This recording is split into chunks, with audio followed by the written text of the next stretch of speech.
मुकेश चंद्राकर छत्तीसगढ़ में बक्सर इस आदिवासी भाग में जो गलत हो रहा है उसके खिलाफ आवाज उठाने वाला सच्चा पत्रकार और यूट्यूबर था। बक्सर जंक्शन ये उनका यूट्यूब चैनल है। आदिवासी और नक्सल भाग में धास से जाकर नक्सलवादी ने अगर कुछ गलत किया तो उसके खिलाफ भी मुकेश जी उन्हीं के बीच वीडियो बनाता था। सरकारी ऑफिसर कुछ गलत करते तो उन्हीं को भी मुकेश जी उजागर करता था। निलशनार तक बन रही सड़क में 1 किलोमीटर के दायरे में 35 से अधिक गड्ढे थे। बड़ी बड़ी गिट्टी के ऊपर सीधे ही जो इस पे लेयर बिछा दी गई छोटी गिट्टियों की, और उसका नतीजा ये देखिए इस तरह के नज़ारे जो हैं। इस खबर में नीलेश कहानी कह रहे थे तो मुकेश कैमरे के पीछे। आंतरिक सुरक्षा के लिए सबसे बड़ा खतरा माना जाता है नक्सल समस्या, उसका समाधान हो जाएगा। इस रिपोर्ट पर सरकार ने तुरंत कार्रवाई की, लेकिन ये कार्रवाई मुकेश के लिए जानलेवा साबित हुई। आज भी बाकी दलाल पत्रकार जो सच बताने से डरते हैं उसके मुंह पे मुकेश चंद्राकर एक तमाचा था। मुकेश जी ने उसके भाई का रोड के भ्रष्टाचार के खिलाफ यूट्यूब पे वीडियो बनाकर विरोध किया था, जिससे संबंधित ठेकेदारों में नाराजगी थी। इस रिपोर्टिंग के बाद ही उनकी हत्या की साजिश रची गई।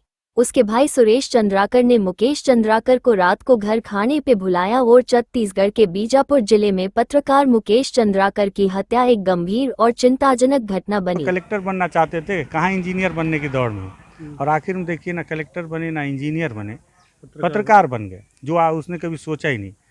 आवापल्ली के गैरेज में काम करता था, हमेशा बताता था दादा इस गैरेज में मैं काम किया हूँ, गाड़ी धोना सिखाए हैं, गाड़ी बनाना सिखाऊँ।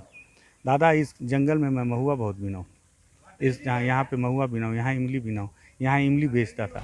1 जनवरी 2025 को उनकी बेरहमी से हत्या की गई और उनका शव 3 जनवरी को एक सेप्टिक टैंक में मिला। ये दरिंदे यहाँ ही नहीं रुके, हत्या के बाद उनके अस्थि कलश के साथ भी छेड़छाड़ की गई। परिजनों के अनुसार अस्थि कलश मुक्तिधाम में रखा गया था, लेकिन बाद में वो टूटा हुआ और अस्थियां बिखरी हुई मिली।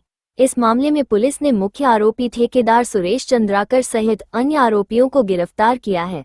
एसआईटी की जांच में खुलासा हुआ है कि सुरेश ने अपने भाइयों के साथ मिलकर मुकेश की हत्या की साजिश रची थी। मुकेश चंद्राकर की हत्या ने पत्रकारिता जगत में शोक और आक्रोश पैदा किया है।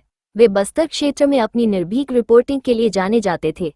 तुम दूसरे की कहानी बता रहे हो, तुम्हारे खुद के पास इतनी कहानी, तुमने वो सारी कहानियाँ खुद जी हैं। हम तो पूछते हैं उन कहानियों को, तुमने तो जिया है, तुम अपनी कहानी बताओ।